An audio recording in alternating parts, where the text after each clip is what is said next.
പല ഭാഗങ്ങളിലും രാമായണത്തിന്റെ പല പാഠങ്ങളും പാരായണം ചെയ്യുന്നുണ്ട്, ആചരിച്ചു വരുന്നുണ്ട്.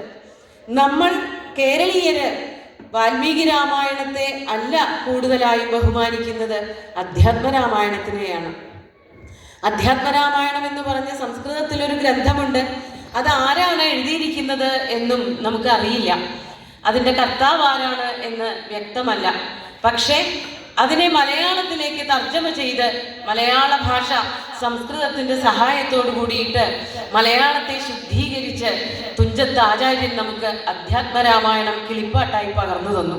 അതാണ് ഓരോ കർക്കിടക മാസത്തിലും നമ്മളെല്ലാവരും അവരവരുടെ ഗൃഹങ്ങളിൽ ഇരുന്ന് പാരായണം ചെയ്യുന്നതും അതിലെ സ്വാംശീകരിക്കേണ്ടതായ എല്ലാ അംശങ്ങളെയും ഒരു മനുഷ്യനായി ഇവിടെ ജീവിച്ചുകൊണ്ട് എന്തെല്ലാം മാതൃകാപരമായി നമുക്ക് കാണിച്ചു തന്നു എന്നുള്ളത് അതാണ് നമ്മളെല്ലാവരും പഠിച്ചുകൊണ്ടിരിക്കുന്നത്.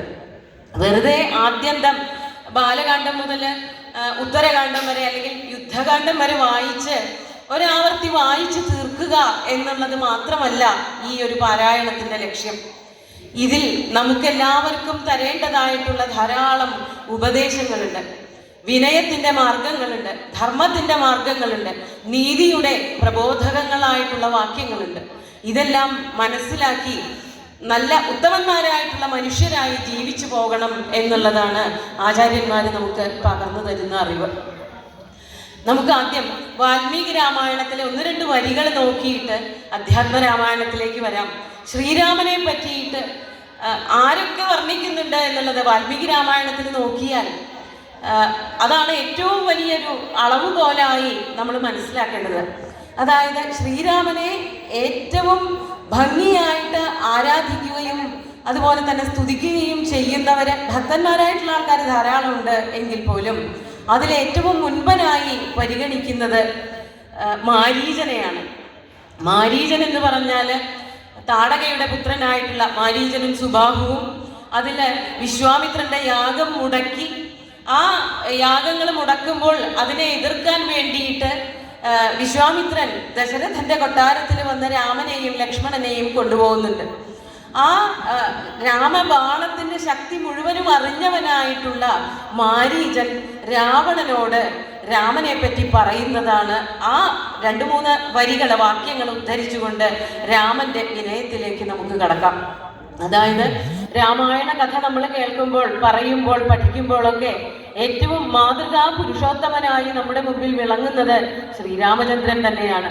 അതോടൊപ്പം ശ്രീരാമചന്ദ്രന്റെ സഹോദരങ്ങളായാലും സുഹൃത്തുക്കളായാലും എല്ലാവരും തന്നെ ഏറ്റവും സത്യസന്ധന്മാരായിട്ടും ഏറ്റവും ശ്രേഷ്ഠന്മാരായിട്ടും തന്നെയാണ് ഈ ജീവിതം നയിക്കുന്നത്, ലൗകിക ജീവിതം നയിച്ച് മുമ്പാക്കാൻ പോകുന്നത്.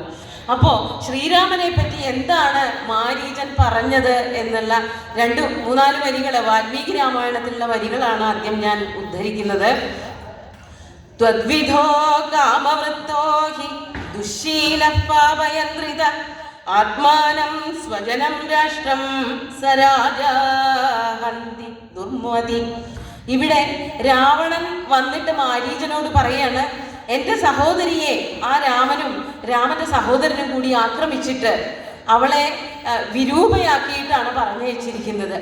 അതുകൊണ്ട് രാമനോട് പ്രതികാരം ചെയ്യണം, രാമന്റെ പത്നിയെ അവിടെ നിന്ന് മോഷ്ടിച്ചു കൊണ്ടുവരണം എന്നുള്ള കാര്യങ്ങളൊക്കെ പറഞ്ഞപ്പോ മാരീചൻ പറയാണ്, നീ ഇങ്ങനത്തെ പ്രവൃത്തികളിലേക്കൊന്നും കടക്കരുത് രാവണ.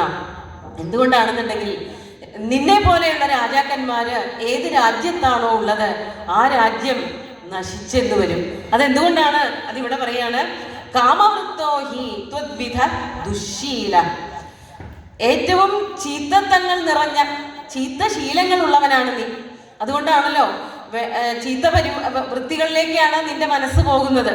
നിന്റെ സഹോദരി ഭാര്യാസമേതനായിട്ട് കാട്ടിൽ വാഴുന്നവനായ ശ്രീരാമചന്ദ്രന്റെ അടുത്ത് ചെന്നിട്ടാണ് തന്നെ കൂടി പത്നിയായി സ്വീകരിക്കണമെന്ന് പറഞ്ഞത്.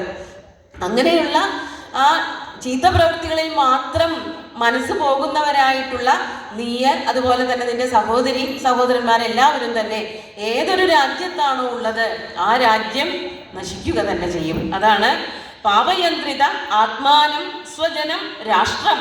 തന്നെ നശിപ്പിക്കുന്നു, രാജ്യത്തെ നശിപ്പിക്കുന്നു, സ്വന്തം ജനങ്ങളെ അതായത് ബന്ധുമിത്രാദികളെ എല്ലാവരെയും ഇങ്ങനെയുള്ള രാജാക്കന്മാരുള്ള ആ പ്രദേശം നശിച്ചു പോകുന്നു. ഈ രാജാക്കന്മാരെല്ലാവരെയും നശിപ്പിക്കുകയും ചെയ്യുന്നു. എന്നിട്ട് പറയാണ്,